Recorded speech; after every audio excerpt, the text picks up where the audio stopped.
مجید امجد صاحب کی نظم خدا ایک اچھوت ماں کا تصور، خبر ہے تجھ کو کچھ رلدو میرے ننھے میرے بالک، تیرا بھگوان پرمیشر ہے اس سنسار کا پالک۔ کہاں رہتا ہے پرمیشر؟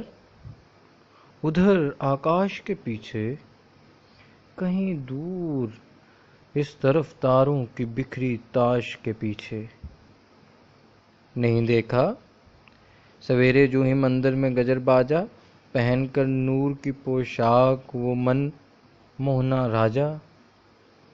لیے سونے کا چھابا جب ادھر پورب سے آتا ہے تو ان تاروں کی پگڈنڈی پہ جھاڑو دے کے جاتا ہے۔ نہیں سمجھے کہ اتنا دور کیوں اس کا بسیرا ہے؟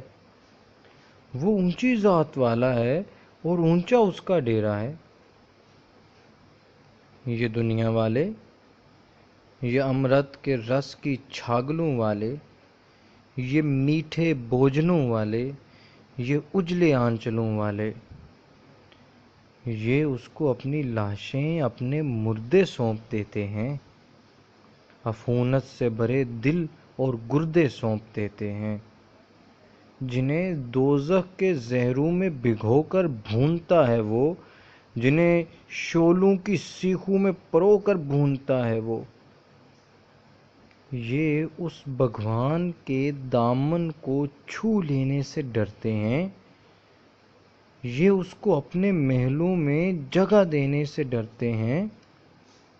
کسی نے بھول کر اس کا بھجن گایا، یہ جل اٹھے، کہیں پڑ بھی گیا اس کا حسین سایہ، یہ جل اٹھے۔ غلط کہتا ہے تو نادان، تو نے اس کو دیکھا ہے، میرے بھولے ہماری اور اس کی ایک لیکھا ہے۔